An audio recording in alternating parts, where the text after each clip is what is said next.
Now from the side. As I pivot, I maintain my original stance, putting me in a perfect spot to launch a counterattack.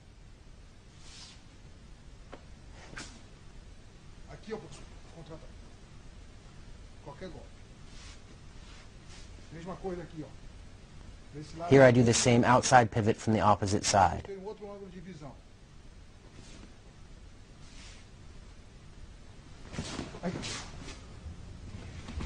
Ó.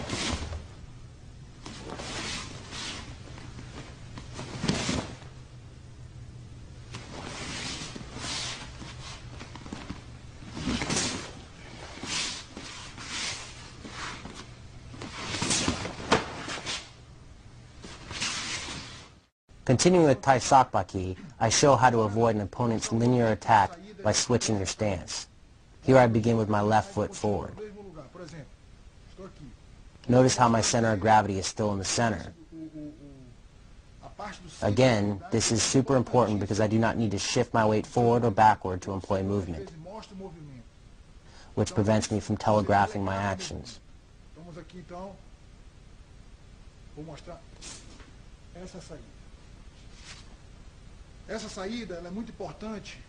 This escape is very important because it allows you to change your stance. I start with my left foot forward, but after executing the counter, I have my right foot forward.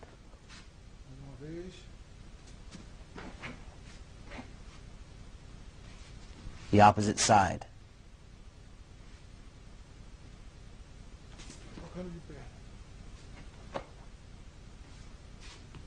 In order to make use of this counter, it is very important that you feel comfortable from both the standard stance and the southpaw stance.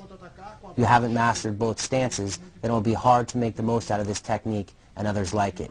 Your counterattacks will be more limited.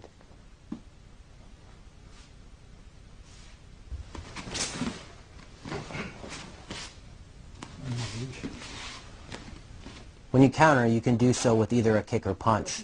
The most important thing is that you switch your stance and escape your leg. This is another excellent technique for avoiding an opponent's strike and then countering with a strike of your own.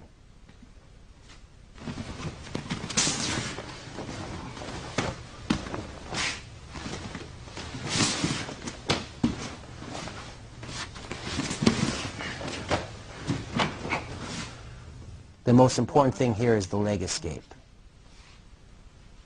Now I demonstrate how to do a two-pivot movement. From your fighting stance, you first execute the pivot we just covered. After the first pivot, your opponent continues to attack, and you execute a second pivot to again evade his strike. This second pivot is a little more complicated. It demands a little technique. But if you dedicate time to practicing it, you'll begin to use it with ease. One pivot, now the second pivot. The counterattack is optional. You can escape and then attack with a punch or kick, but the most important part is to execute both pivots and evade your opponent's relentless attack. Just as with the previous technique, you're going to end up with your opposite leg forward. I started with my left foot forward, and I ended after both pivots with my right leg forward. Although this might be a little hard to manage when first starting out, utilizing movements such as these will confuse your opponent.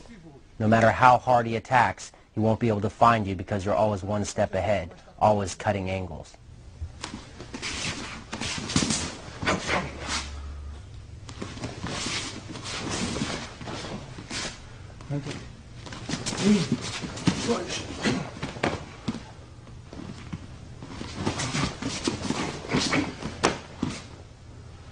Two pivots in the counterattack. One more time. A little more loose now, a little quicker.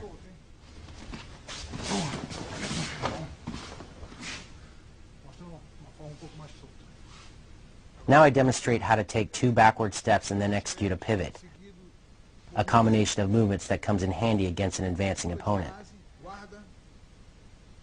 As always, you want to have correct posture and a strong base. You want your guard to be up for protection. Now when you take each step backward, you want to combine it with a strike to prevent your opponent from overrunning you. That strike will help you maintain distance and slow your opponent's advance.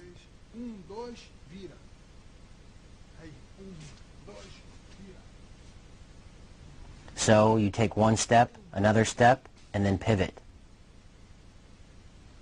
One more time. 1, 2, pivot. You never want to take more than 2 steps backward. 2 steps is your limit. Always one step, your second step, pivot. This is to maintain distance and prevent my opponent from rushing forward. It's meant to slow his attack. After executing the pivot, you can counter with a punch or kick. Simple movements. Notice how as I step back, I strike with my lead arm. Now I will do it a little quicker, as if I were fighting.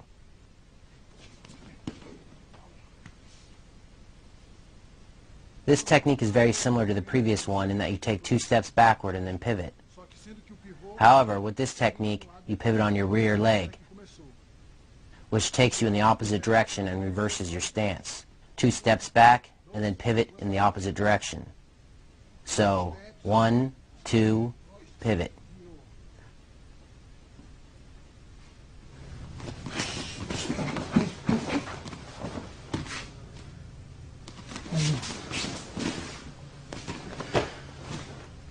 Dois steps, saindo.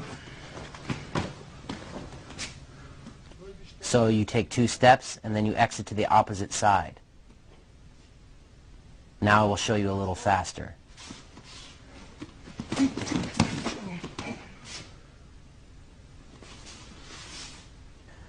Now I'll show you a simple movement that you can use to close the distance between you and your opponent. Normally when you move, you step the foot that is closest to the direction that you want to head. For example, if you want to go forward, you step first with your lead foot. If you want to move back, you step first with your back foot. If you want to move to the right, you step your right foot first, and if you want to move to the left, you step your left foot first. However, with this technique you break that rule, but you do so with a specific goal in mind, which is to close the distance without telegraphing your movement. You are conscious of your actions. So I step my rear foot up to my lead foot, and then I push off my rear foot to shoot my lead foot forward.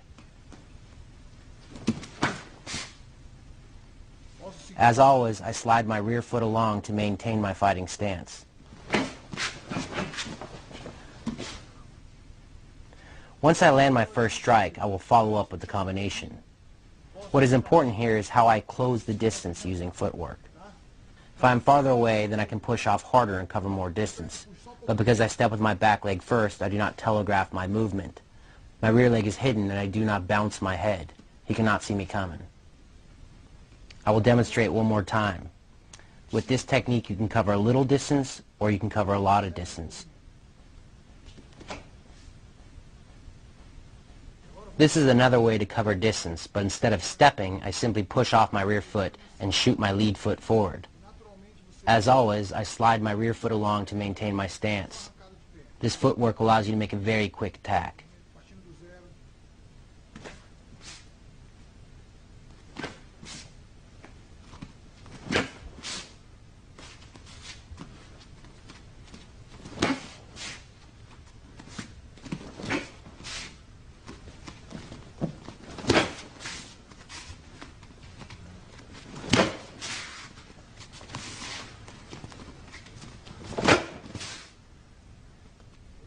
Now I'll demonstrate how to put all the footwork techniques I've shown together into fluid movement. Leg movement, attacks, pivots,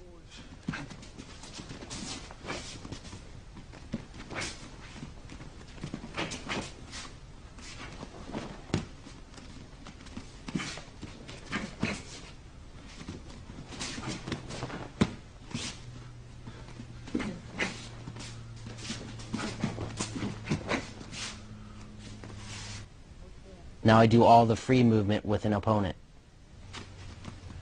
Você vai mostrando. Movimentação. Movimentação. Empurrou. Empurrou.